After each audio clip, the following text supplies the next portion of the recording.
Hello दोस्तों, देखिए आज हमें क्लास 10th मैथ प्रश्नावली 3.1 का सॉल्व करना है। सवाल कल क्या किए थे? 2.1 का सॉल्व किए थे। आज क्या करना है? 3.1 का सॉल्व करना है। देखिए क्या क्वेश्चन लिखा है। इम्पॉर्टेंट क्वेश्चन है, बहुत ज़्यादा इम्पॉर्टेंट है।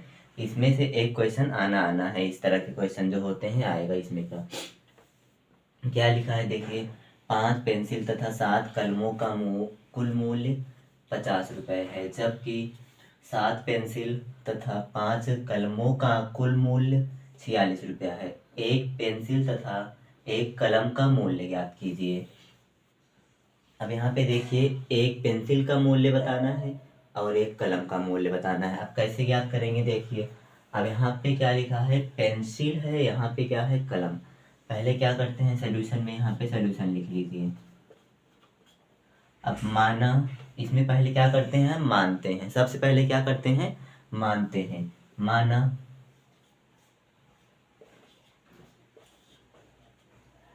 पेंसिल का मूल्य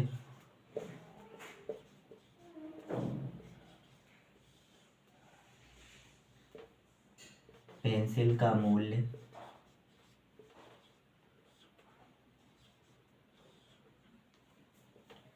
x रुपये है,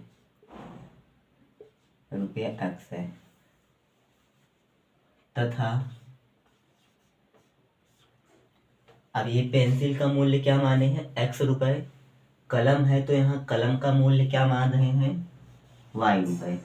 कलम का मूल्य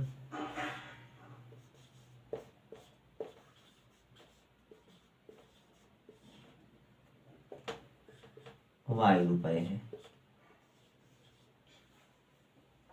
अब देखिए क्या बोला है, 5 पेंसिल तथा 7 कलमों का कुल मूल्य 50 रुपये है।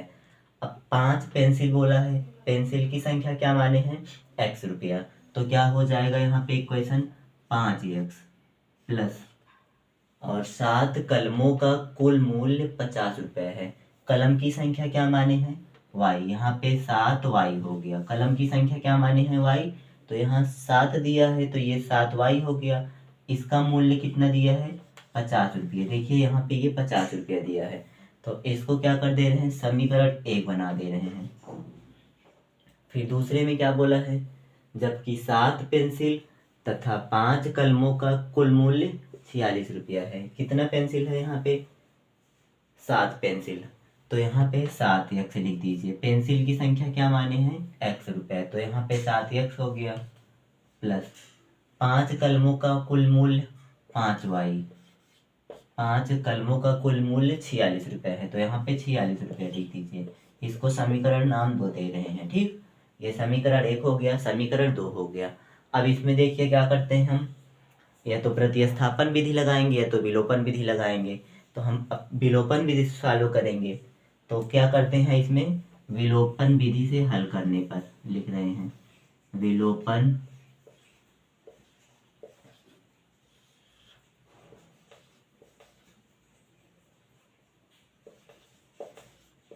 विधि से हल करने पर। विलोपन विधि क्या होता है? एक पार्ट काट देना पड़ता है, दोनों इक्वल होने चाहिए। इसमें तो इक्वल है नहीं, तो पहले क्या करेंगे? इक्वल करेंगे। अब यहाँ पे क्या करेंगे? 7 से गुणा करेंगे। समीकरण 1 में 7 से गुणा करने पर लिख लीजिए यहाँ पे समीकरण 1 में 7 से गुणा करने पर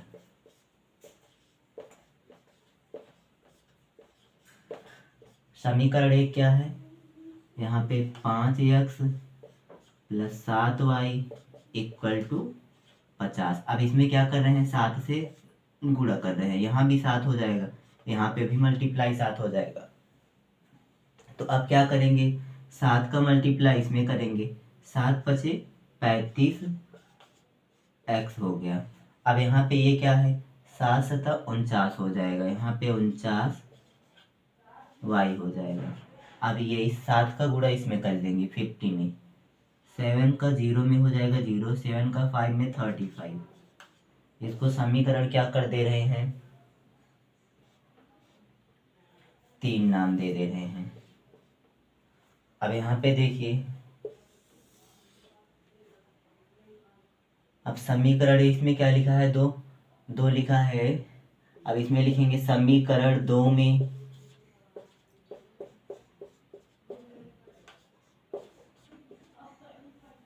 अब यहाँ पे 35 आया, यहाँ 7 से गुणा करे हैं। अब इसमें 5 से गुणा करेंगे, 7 पचे 35 हो जाएगा, दोनों पार्ट इक्वल आ जाएंगे। यहाँ पे लिख दीजिए समीकरण 2 में 5 से गुणा करने पर अब 2 क्या है, देखिए 2 क्या लिखा है यहाँ पे, 7x plus 5y, 7x plus 5y equal to 46। अब इसमें किससे गुणा करना है, 5 से, तो यहाँ गुणा 5 कर दीजिए, 5 सते 35x हो जाएगा, प्लस 5 पचम 25y हो जाएगा। यहाँ इसका मल्टीप्लाई कर रहे हैं, 5 सते 35, फिर इसका क्या कर रहे हैं, 5 का 5 से कर रहे हैं, इक्वल टू यहाँ 5 का 46 से करेंगे, 5 छंग 30 का 0 कैरी 3 आया, 5 चौक 20, 20 3 23 हो गया। इसको समीकरण 4 नाम दे दे रहे हैं। अब लिखिए समीकरण 3 व 4 को हल करने पर, समीकरण 3 व 4 को हल करने पर, अब यहाँ पे लगा दे रहे हैं विलोपन विधि। देखिए क्या लिखा है, समीकरण 3 35x plus 49y equal to 350। समीकरण 4 क्या लिखा है, 35x plus 25y equal to 230। अब यहाँ पे क्या होगा, प्लस है, जहाँ पे साइन नहीं होता है वहाँ पे, अब क्या कर रहे हैं, इसको सॉल्व कर रहे हैं, यहाँ पे माइनस हो जाएगा, यहाँ पे माइनस कर दे रहे हैं। तो देखिए यहाँ पे ये 35x सेम है, कट गया। अब यहाँ पे देखिए ये 49 प्लस में है, यहाँ पे ये माइनस में है 25। अब इसको सब्ट्रैक्ट कर देंगे, 9 में 5 गया 4 आया, 4 में 2 गया 2y, 24y आ गया इसमें। अब यहाँ 350 में 230 घटा दीजिए, 0 आ गया, 5 में 3 गया 2 हो गया, 3 में 2 गया 1, तो y की वैल्यू क्या आ जाएगी, 120/24। अब कितनी बार में जाएगा, 24 पंचे 120, तो y की वैल्यू क्या आया, 5 आ गया।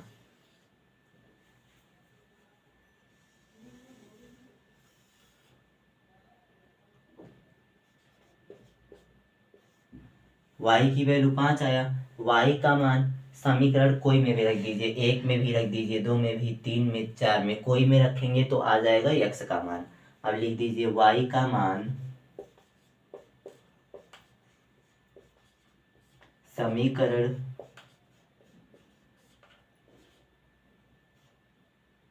1 में रखने पर,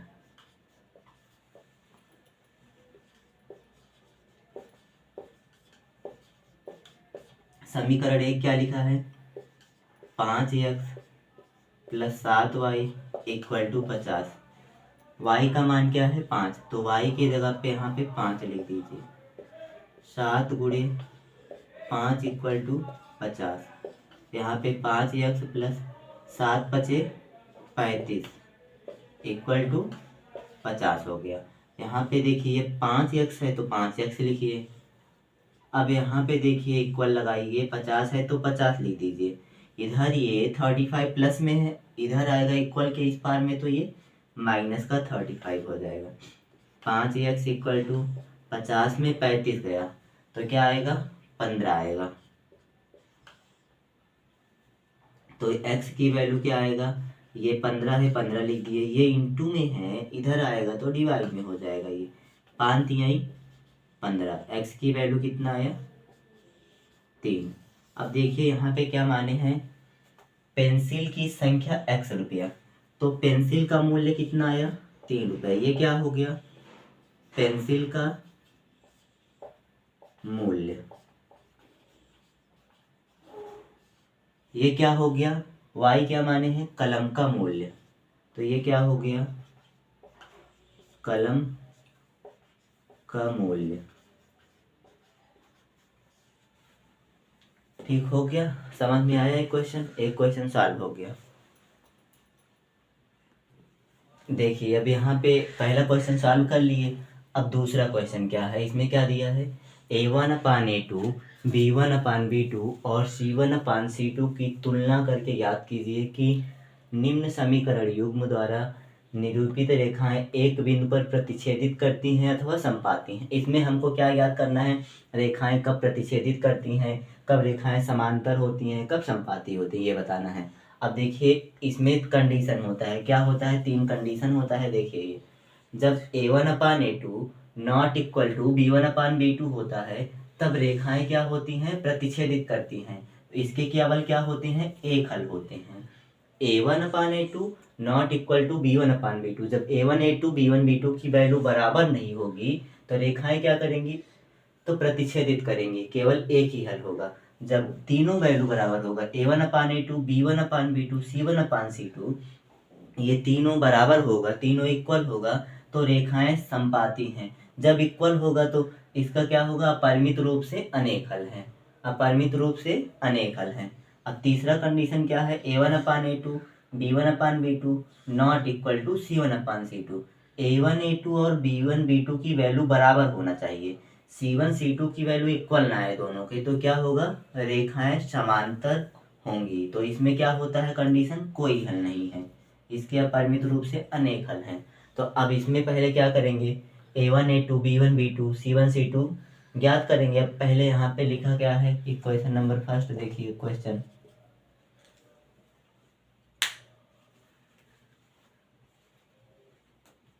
अब यहाँ पे देखिए ये इसको नाम देते हैं समीकरण 1, इसको नाम देते हैं समीकरण 2।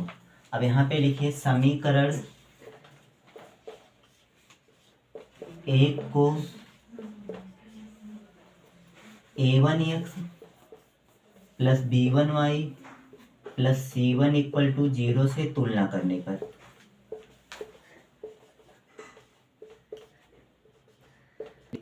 समीकरण 1 को A1x plus B1y plus C1 equal to 0 से तुलना करने पर। अब समीकरण 1 क्या लिखा है, यहाँ पे देखिए A1 की वैल्यू कितना है, यहाँ पे 5, A1 की वैल्यू 5 लिख दीजिए। B1 की वैल्यू कितना है, ये चिन्ह के साथ लिखा जाता है, माइनस में है संख्या तो यहाँ माइनस का 4 हो गया। C1 की वैल्यू कितना है, 8 है तो 8 लिख दीजिए। अब यहाँ पे ये आ गया A1 B1 C1 की वैल्यू आ गया। इसी तरह समीकरण 2 को लिखिए, समीकरण 2 को A2x plus B2y plus C2 equal to 0 से तुलना करने पर। अब यहाँ पे देखिए A2 की वैल्यू क्या है, 7 है, यहाँ पे A2 की वैल्यू 7 लिख दीजिए। B2 की वैल्यू क्या है, 6, B2 की वैल्यू 6 लिख दीजिए। C2 की वैल्यू क्या है, माइनस का 9 लिख दीजिए। अब कंडीशन लगाइए A1/A2 B1/B2 C1/C2। यहाँ पे देखिए A1/A2, A1/A2 की वैल्यू कितना है, A1 की वैल्यू 5, A2 की वैल्यू 7। अब यहाँ B1/B2 की वैल्यू देखिए B1/B2, B1 की वैल्यू कितना है, माइनस का 4, B2 की वैल्यू क्या है, 6, C1 C2 की वैल्यू क्या है, C1/C2, C1 की वैल्यू 8, C2 की वैल्यू माइनस का 9। अब देखिए यहाँ पे जो कट रहा है पहले काट दीजिए, 2 दूना 4 2 तिहाई 6, इसका क्या आया, -2 और /3 आया। अब यहाँ पे देखिए A1/A2 की वैल्यू 5/7, B1/B2 की वैल्यू -2/3, C1/C2 की वैल्यू 8/-9।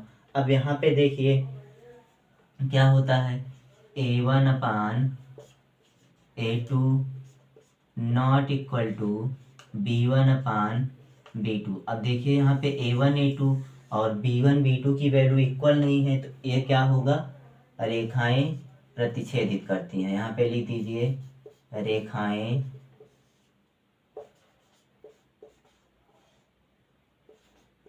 प्रतिच्छेदित करती हैं।